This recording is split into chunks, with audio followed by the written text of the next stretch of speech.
Hello everyone, we are here again with another topic, that is the biological property of a drug that is going to be converted into a CDDA system.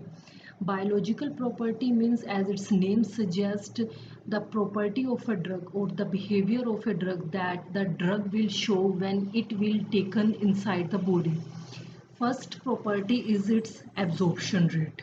Absorption means how much amount of the drug will be absorbed in the body, at what rate, at what reason it will be absorbed. So for a drug that is going to be converted into a CDDS system, first one or the primary important factor is the absorption, and then after the absorption the drug should be released out from the delivery unit or the release unit.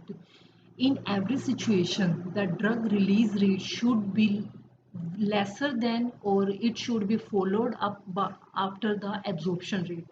First of all, the drug should be absorbed inside the body, and then after that the drug should be released out from the release unit. If the drug will be released before the absorption rate, then it will not produce any pharmacological effect, or it will not be useful for any type of delivery system.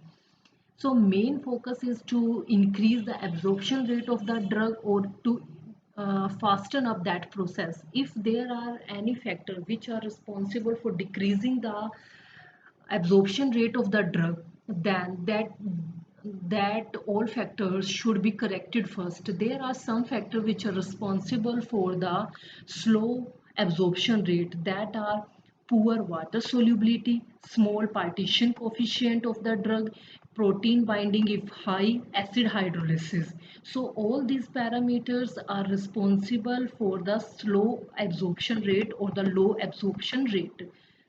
Drug which get metabolized before reaching to the site of the absorption, or if it get metabolized at the site of the absorption, that is also not a desirable property for a CDDS system. So we have to work on these property to increase our absorption rate of the drug high.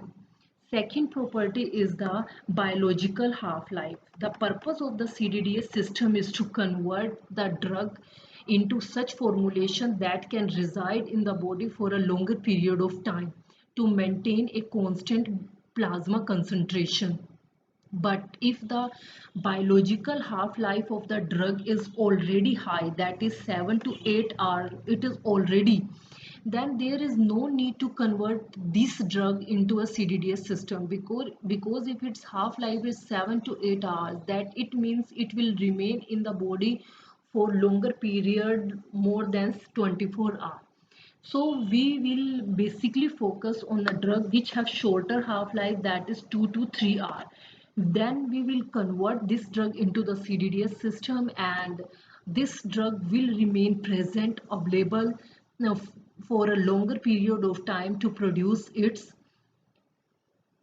plasma concentration to a steady rate. Then next property is the dose size. Dose size, suppose if we are taking a conventional doses form of 500 mg and we are consuming it 4 times, then it means 500 multiplied by 4, then it means we are taking 2000 mg per day.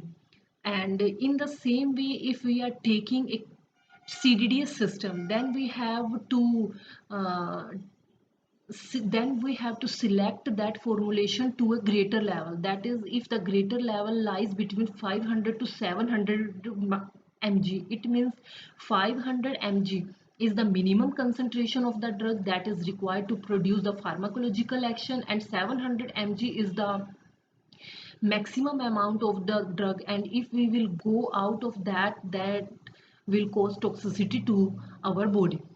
So in the case of CDDS system, we have to choose the maximum level, because we are consuming this drug only once or twice a day. So we will go to a higher amount.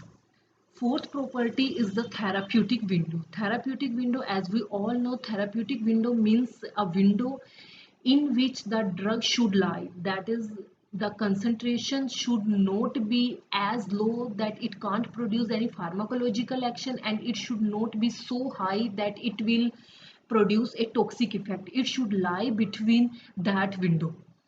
Then the next factor is distribution. Distribution is also an important factor that a drug will face in, after its ingestion into the body.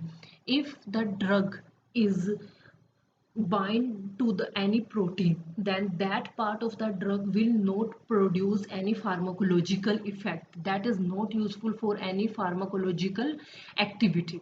Suppose if we are taking a 100 mg formulation, 100 mg preparation, in which the active amount or the active concentration of the drug is 100 mg, and the 30 mg of the drug is going to be bound to any protein, and 70 mg is now free, then only 70 mg will be responsible for producing any pharmacological effect. That 30 mg will not produce any pharmacological effect. That is not useful for us. So it should be kept in mind while preparing any formulation that lesser amount of the drug, or if it is possible to decrease to null value, then it should be zero value of the drug that is going to be bound to any protein, because only the free amount is going to be available for the activity.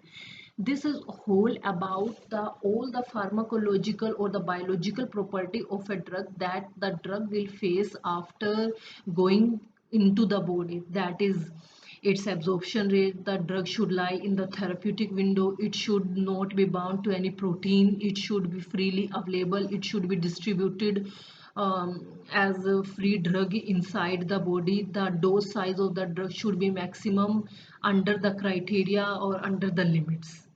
Thanks for watching this video.